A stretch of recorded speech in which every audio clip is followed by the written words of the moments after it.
tous. C'est la deuxième conférence ou causerie ou talk ou parole, échange de paroles du programme les nouvelles narrations, les nouvelles ressources narratives en projet. Et pour cette deuxième partie, on accueille Josepha Njam, artiste plasticienne, et aussi Malika Halbaoui et Pascal Folio du Festival du Légendaire. Et donc, c'est pour la deuxième partie, on va aborder la question de l'art, la question du hacking, la question de l'afrofuturisme et puis plein d'autres questions, parmi lesquelles peut-être aussi la question qui concerne Beta Machine ou ce que Michel Foucault appelait les hétérotopies, c'est-à-dire des lieux autres, des lieux avec d'autres temporalités et surtout des lieux qui permettent finalement d'autres types d'expression, de types de vie. Et je pense que pendant la discussion, on va laisser émerger justement un peu tous ces sujets-là. Bonsoir. Josepha. Bonsoir. Bonsoir à toutes et à tous. Au début, j'ai commencé par te présenter comme une plasticienne, mais j'aimerais bien que tu te présentes toi-même et tu nous expliques plus ou moins ce que tu fais, tes recherches et ce qui t'intéresse. Alors oui, je suis artiste plasticienne, mais aussi auteur. Je fais des films, de la vidéo. Globalement, dans mon travail, c'est une sorte de prospection collective et de narration un peu plus subjective de la grande histoire. Du coup, j'essaye de retracer à travers des histoires subjectives, des histoires de personnes que je rencontre autour de moi, peut-être des pans manquants de la grande histoire, de ce que j'ai pu apprendre aussi à l'école, des choses qui me manquaient à certains moments. Donc j'essaie de recréer une sorte d'arborescence, une sorte un dialogue rhizomique entre moi, les gens, les personnes que je rencontre, les films que je vois, les références. Et tout ça, en gros, ça rentre dans ma production plastique, dans ma production aussi de l'écrit, qu'elle soit littéraire, poétique ou juste théorique. Et comment dire, en fait, je pense que quand j'ai commencé à travailler sur des formes de futurs possibles, ce que j'appelle aujourd'hui les futuribles, comme zone de prospection collective, je m'étais plus basée sur la question de l'afrofuturisme, du coup une question qui, pour moi personnellement, me semblait importante dans la construction de mes identités, dans la construction aussi des formes que j'essaie de produire. Et ça, c'est une notion, c'est pas dont je me suis pas éloignée de cette notion, mais c'est vrai que actuellement, dans mon travail, cette question des futurs, je la considère plus comme futurible que comme afro-futuriste. Parce que juste, pour moi, la question afro-diasporique, c'est des choses que j'essaie non pas d'éluder de mon travail, mais peut-être d'avoir une vision un peu plus globale d'un monde à construire dans des possibles et des futurs qu'on puisse construire ensemble. Voilà. Juste pour... est-ce que tu peux nous parler un peu plus de cette idée de futurib? Futurib, en fait, c'est une contraction de futur et de possible. Du coup, ce qu'on entend des futurs possibles. Et donc, c'est ce qui m'a rapproché de ça. En fait, ça a surtout été le travail de Sun Ra qui m'a tout de suite conduit sur une question de qu'est-ce qu'on pourrait construire dans un moment où une certaine communauté ne se sent pas à sa place dans la société. Qu'est-ce qu'on essaie de construire comme lieu? Et c'est là qu'on peut aussi rejoindre la question des hétérotopies. Mais je pense que pour Sun Ra, il y a quelque chose d'assez tangible entre la question des hétérotopies et de l'utopie, ce que j'appelle une sorte de... Enfin, pour moi, Sun Ra, je considère son travail qui est une sorte de radicalité poétique, c'est-à-dire qui permet justement entre cette zone assez fine d'hétérotopie et d'utopie d'avoir aussi un impact réel sur la question de qu'est-ce qu'on peut faire ensuite. Et je pense que le travail de Sun Ra, pour moi, il a été très important dans la question du regroupement des références, un regroupement d'histoires. C'est-à-dire que comment se réapproprier aussi des symboles d'une culture qui est hégémonique. Et dans le cas de Sun Ra, ça a été aussi la réappropriation justement des signes et des codes de l'ancienne Égypte, qui jusqu'alors et encore aujourd'hui est considérée comme une culture totalement occidentale. Et c'est vrai qu'en s'appuyant sur des travaux comme Dubois, des travaux aussi comme ceux de Cheikh Anta Diop, qui a affirmé dans les années 50 que les premiers pharaons étaient nègres. Du coup, dans son livre Nation nègre et culture, il y a justement ce passage pour moi qui se fait entre ce que j'appelle la grande histoire et les histoires qu'on essaye encore à nouveau de traiter. Et je trouve que ce qui est intéressant dans le travail de Sun Ra, c'est vraiment la place de l'art, de la création artistique pour réaffirmer des nouvelles histoires. Et je pense que c'est ça en fait pour moi la question des futuribles, des futurs possibles, de qu'est-ce qu'on peut créer ensemble, des nouveaux mondes. Et c'est là que j'entends... ouais, voilà. Ce projet-là qu'on essaie de mettre en place aujourd'hui à travers le NNRP, les nouvelles narrations, enfin les nouvelles ressources narratives, c'est-à-dire déjà, ça ne veut pas dire qu'on essaie de déterminer le projet comme quelque chose de novateur ou en rupture avec des formes traditionnelles de narration, non, absolument pas. Dans le mot, il y a une forme de provocation, il y a une forme justement d'ouverture à la parole et au discours, mais pas le discours, le grand discours, mais justement les petites paroles, et surtout à cette position dans laquelle nous sommes actuellement, tout de suite là, c'est-à-dire cette hiérarchie un peu qui existe entre le public et les artistes. Et effectivement, ce qui est intéressant, c'est que depuis très longtemps, mais ça s'est cristallisé avec des mouvements nationalistes, fascistes, hiérarchisés, que la place de l'artiste, effectivement, voilà, c'est quelqu'un sur un piédestal, un peu comme une espèce de statue, et qu'il faut qu'il garde cette place-là, parce que c'est cette place-là qui donne aussi une certaine légitimité à certains pouvoirs. Et en fait, c'est cette relation un peu perverse qui peut effectivement faire collaborer des systèmes ou des institutions qui ne se remettent pas en question, mais au contraire, c'est-à-dire qui créent finalement des séparations, des barrières et essentiellement des escaliers, à impressionner. Tu vois, il y a une volonté d'impressionner. Cette volonté d'impressionner, c'est ce que Debord appelait le spectacle, c'est-à-dire c'est créer une distance infranchissable entre l'artiste, bien sûr, et à partir de là, justement, l'artiste, son rôle, c'est de créer des images, créer des émotions, et au final, en même temps, cet artiste-là, il est totalement séparé de ses propres créations. C'est-à-dire qu'à un moment donné, par des systèmes de financement, par des systèmes de visibilité, de display, l'artiste devient finalement un producteur d'un bruit de fond qui fait taire tous les autres, ce que j'appelais les petits discours, les petites paroles. Et ce qui est intéressant, effectivement, avec ce que tu viens d'aborder, c'est déjà des termes, des mots. Malheureusement, des fois, on les croise dans des lectures, dans des articles, rarement. Hein. Mais effectivement, quand on les croise, ils sont complètement désincarnés, ils sont complètement éloignés. C'est des espèces de discours qui font des présentations, que ça fait beau, ça fait joli. Et au final, tout devient un phénomène de mode, un phénomène coloré, un phénomène de spectacle et de divertissement pour un public, différents types de publics. Donc on crée des séparations entre le populaire et l'élitisme et ainsi de suite. C'est le cas, le problème aujourd'hui de l'art contemporain et de l'art populaire et ainsi de suite.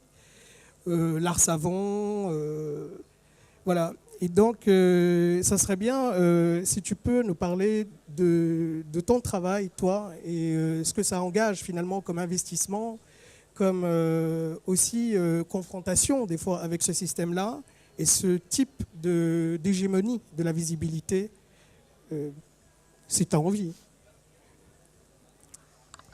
Moi, dans mon travail, dans ma création plastique et artistique, je pense que c'est pour justement réincarner aussi le travail et la production. C'est poser la question du langage, du partage et de l'écriture. Et je pense que c'est à ce moment-là aussi qu'est venu le besoin d'écrire, de performer, de mettre en scène aussi ces lectures et aussi d'être présente sur scène et d'être présente et de savoir aussi ce que je suis en train de donner et de partager avec les personnes qui sont en face de moi et qui les personnes, enfin, le public, les personnes qui viennent voir justement les performances ou les conférences.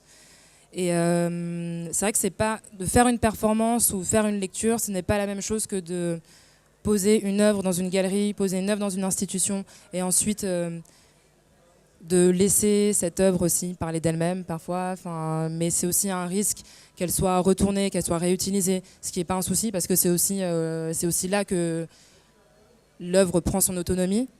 Mais je pense que pour moi, dans une question d'engagement et surtout les thématiques que je traite, c'est important pour moi d'incarner et de par mon corps et de juste ma visibilité et que ça parle de moi-même. Parce que j'essaie aussi de comprendre mon histoire, de comprendre des choses que j'ai pas entendues dans ma famille, que ce soit l'histoire de la colonisation aussi. Qu'est-ce que c'est pour moi aussi d'avoir été révoltée pendant longtemps. Qu'est-ce que c'est aussi de grandir en banlieue. Et j'ai pas forcément envie que ce soit quelqu'un d'autre qui parle à ma place et qu'il le fasse aussi d'une manière que peut-être moi je n'entends pas ou que je voudrais pas entendre de cette manière-là. Et je pense que l'écriture et la lecture, la performance et de réussir aussi à s'immiscer justement dans le milieu de l'art contemporain, dans les galeries, dans les institutions. Pour moi, ça, c'est une forme de hacking, justement pour en revenir au sujet. Et que c'est là que les gens peuvent nous entendre et que les choses sont dites de nous-mêmes. On a d'autres formes de narration, d'autres formes. Donc, si on peut ouvrir le débat, je vais passer le micro à Pascal et comme ça, peut-être essayer de créer des connexions rhizomatiques ou non, ou même atomiques peut-être, entre vous. Il y a un terme à la mode, mais qui m'échappe. Bon, ça fait rien. Mais en tout cas, c'est réinventer quelque chose qui existe depuis toujours aussi, parce que finalement, le conte, c'est surtout transmis oralement dans des performances. Parce qu'en fait, le conteur, c'est quelqu'un qui réécrit une histoire avec son auditoire. C'est finalement un rituel collectif, parce que le conteur qui ne connaît pas son texte par cœur, qui improvise sur la trame, va être inspiré par l'intensité, par la communion avec l'auditoire, peut-être aussi par le propre imaginaire de l'auditoire qui va d'une manière subtile l'imprégner. En fait, le conteur peut raconter une histoire très très ancienne qui vient de la nuit des temps, mais tout à coup elle est réactualisée parce que lui-même il est à une certaine époque, même s'il ne la transpose pas forcément, il va quand même utiliser certains mots, certaines images qui sont en résonance avec le public d'aujourd'hui. Et souvent il est même dépassé, c'est ça qu'on cherche d'ailleurs dans la performance, c'est qu'on est dépassé par ce qui passe à travers nous. Quelque chose qui vient de la nuit des temps, une inspiration. Bon, je pense que le véritable artiste est l'instrument d'un souffle qui le dépasse, qui vient de plus loin, peut-être de plus haut. Et en tout cas, là, dans la performance ensemble, avec une communauté, même si elle est recréée le temps d'un échange, d'une conférence. Moi, j'aime beaucoup faire des conférences comptées. Tout à l'heure, on a fait une causerie comptée à la médiathèque. La responsable de la médiathèque était persuadée qu'on avait préparé, alors que c'était une improvisation totale. Et voilà, c'est parce qu'il y a quelque chose dans l'instant, dans la relation avec l'auditoire qui nous dépasse. C'est quand même une création finalement collective, même s'il y en a qui sont mis en avant. C'est quand même cette idée de partage dont il était question. Je pense qu'un conteur, c'est quelqu'un qui a envie de partager une histoire qui lui parle, mais qui reste aussi énigmatique, parce qu'en fait, on peut raconter 100 fois le même conte, et à chaque fois, on a un éclairage différent. Moi, je voudrais je suis d'accord parce qu'on travaille un peu dans le même état d'esprit avec Pascal. Mais pour rebondir sur l'expérience là maintenant. Moi, j'ai 54 ans. Je suis engagée dans la voie du conte depuis 25 ans avec un désir de faire le pont avec un choc traumatique, c'est-à-dire tu prends un avion quand tu as 4 ans et demi, personne ne t'a rien expliqué. On ne parle jamais de l'immigration en termes de sentiments et d'arrachement et de quelque chose. En tout cas, c'est une expérience. Voilà, tu arrives, tu as vécu dans un environnement.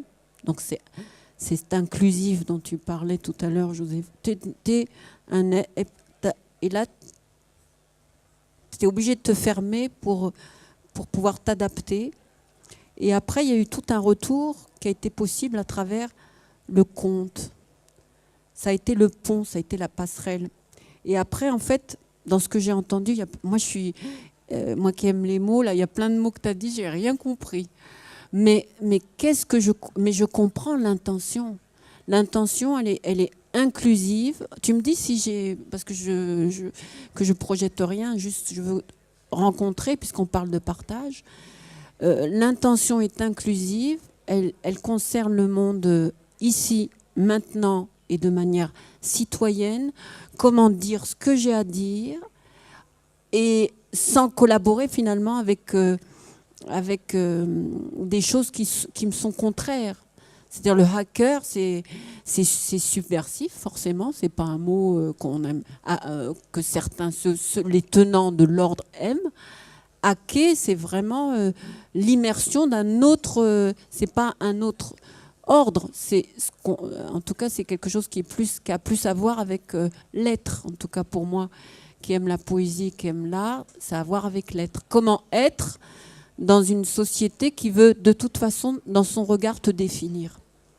Voilà. Comment rester libre. La question des comment rester libre et en même temps dire. Pas être muselé. Moi, en tant que poète, je ne veux pas me coltiner, rentrer dans la critique et le conflit. Parce que sinon, tu intègres en fait quelque chose que tu... Mais c'est comment savoir, avoir la connaissance, effectivement, de toutes ces interrogations qui nous meuvent, et puis les transformer pour les dépassant... c'est comme finalement, le poison est là. Il faut vraiment être aveuglé pour ne pas savoir que le poison est là. Il est vraiment là. Et en même temps, il est inoculé. Et comment ne pas mourir de ce poison et ne pas rentrer non plus dans la haine que génèrent les conflits. Donc on veut juste être. Mais il y a tout un ensemble de contrariétés qui veulent te faire taire. Alors, il faut en même temps les intégrer, puis en même temps... et ça, tu vois, avec ton vocabulaire, je comprends qu'il y a une génération, je suis très heureuse d'être là, parce que je suis très étonnée, parce que c'est comme ce que dit Pascal, c'est-à-dire effectivement un artiste connecté, voilà, il est connecté à ce qu'il a... Voilà. Mais après, c'est qu'est-ce qu'on fait dans cette connexion, voilà, avec... ici, le carré de la matière, et puis la notion citoyenne de dans quel monde on veut vivre. Et ça, c'est une question. Ouais. Dans quel monde on veut vivre. Merci, Josépha. Merci, Karim. Je veux dire 2 mots, c'est relié quand même à la thématique du légendaire cette année, c'est le thème du héros. En fait, les contes, les épopées sont subversifs parce que c'est toujours un héros qui refuse la fatalité, oui, qui veut affronter le monstre, qui peut être symbolisé par l'ogre, mais qui a un côté tyrannique, dévorant. Donc ça renvoie à tout ce qu'on doit traverser aujourd'hui.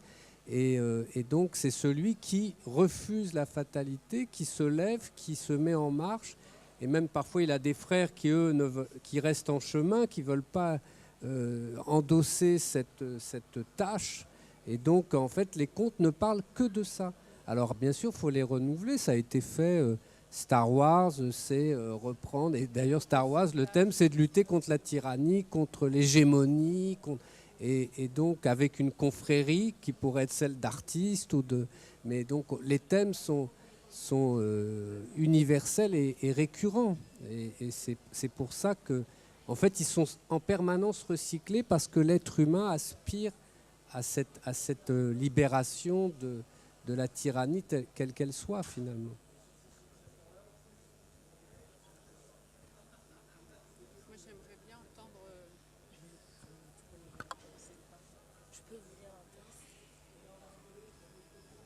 Donc je vais vous lire un texte.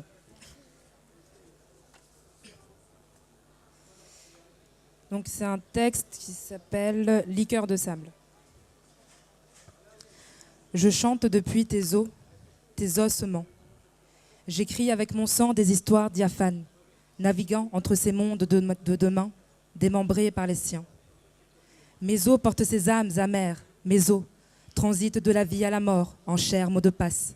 Mon eau transite par leur mort, la leur, diluée dans ces litres d'eau salée. Mon crime est porté par mon immobilité. Je suis un sans-barque bloqué sur ces rives, scindé par le Styx. Je suis parti à la nage. Mon corps bois, corps barque, coquillage. Ce mot canon, ce mot flèche abonde sur cette eau, couleur rouge sang, rouge-gorge rouge. Sous ma tête, une montagne sacrée, le mont analogue. Sous mes pieds, un monde pour certains inventé, l'Atlantide. Perdus de tous, ces espaces sont perdus de tous. Ma carcasse trouva en eux l'espoir de naviguer. Mais sachez qu'il ne reste d'humain que mes os, constellation calcaire qui côtoie ces membranes de navires, décharnés, chavirés, les cendres du passé. J'écris le silence. Mes mots ruines, mots vestiges, mots reliques, restent en suspens. C'est en coquillage que je réapparais, sous ces maillages de sable tapissés de bleu, blanc, rouge. J'ai navigué sur le Styx sans jamais me retourner. J'ai navigué. Je n'ai pas le sang bleu, mais rouge, blanc, vert et ocre. Nous avons le sang voyageur. Nous sommes une flotte de damnés. D'abord portés par le vent, puis les courants. C'est par Saturne que nous sommes maintenant guidés. Nos mots constellent de lumière tarie. Les eaux ont maintenant séché. Le fleuve et les rives forment un désert, un chemin que l'on peut emprunter. C'est à contre-courant que l'on marche maintenant. Contre ces vagues de sable, vagues de vent refroidies par les nuits désertes. Le Styx, ce Sahara, mirage de sécheresse, est maintenant un vaisseau en perpétuel mouvement. En levant la tête, on l'aperçut. Celle qui nous emmena sur notre terre mélancolique, Saturne et son spaceship. Ce lien entre la terre et les rivages célestes, perchés sur ces montagnes sacrées. Elle nous observe. Elle observe ces paysages dévastés par les eaux. Le lien est intergalactique, Internet, interlude de chants et d'harmoniques. Nous voilà arrivés, naufragés des eaux et des sables. Nous voilà arrivés, reliques du passé, sur cette terre de plomb, ce Niger. Nous voilà arrivés, au règne de Saturne changé en siècle d'or. Nous, les damnés, portons nos capes de bouteilles agglutinées, nos masques de sachets amarrés, car c'est sur ce bout de territoire, notre vaisseau, en perpétuel mouvement, qu'agit la transformation du plomb en or, des déchets en diamants. On récupère notre souffle, on récupère nos noms cendrés. Nous voilà arrivés, naufragés des eaux et des sables, nous voilà, reliques du passé, sur cette terre de plomb, ce Niger. Nous voilà, au règne de Saturne changé en siècle d'or. Après avoir parcouru le Noun et le Nil, le Gange et l'Atlantique, nos corps liquides, corps Casamance, nos corps Betsiboka, corps Amazon, corps Congo, corps Cebu, ces corps Sanaga, corps Nyong, nos corps fleuves, nos corps Chari, corps Tana, corps Komoé, corps Ogoué, corps Saloum, naufragés des eaux et des sables, reliques du passé. Aujourd'hui, sur cette terre de plomb, ce Niger, nous voilà arrivés, au règne de Saturne changé en siècle d'or.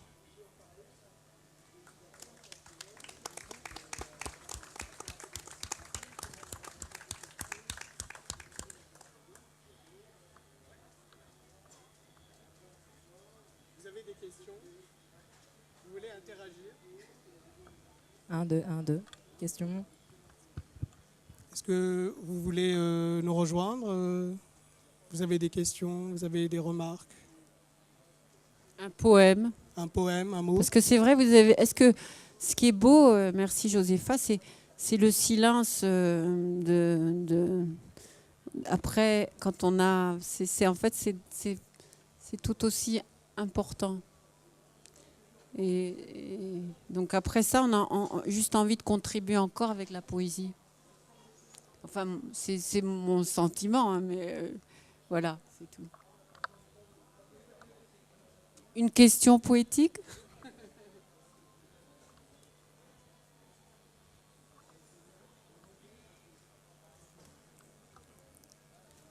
La poésie ou les mots pour un plasticien, c'est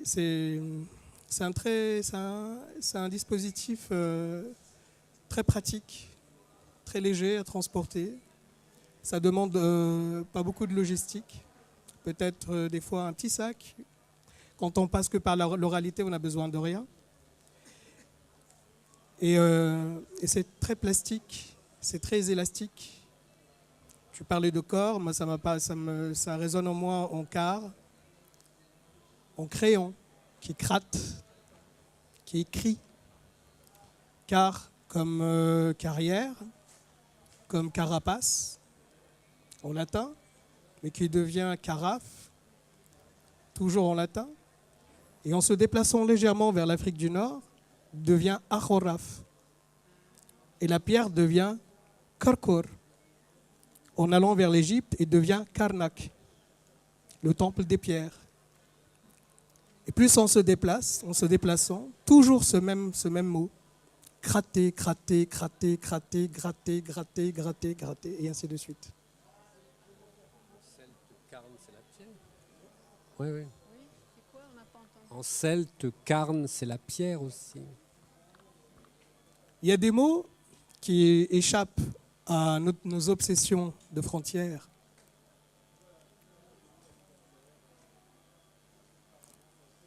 C'est terrible, hein, des fois, en tant qu'artiste, d'arriver, tout à l'heure je parlais d'institutions, et les institutions, ce n'est pas des bâtiments. Hein.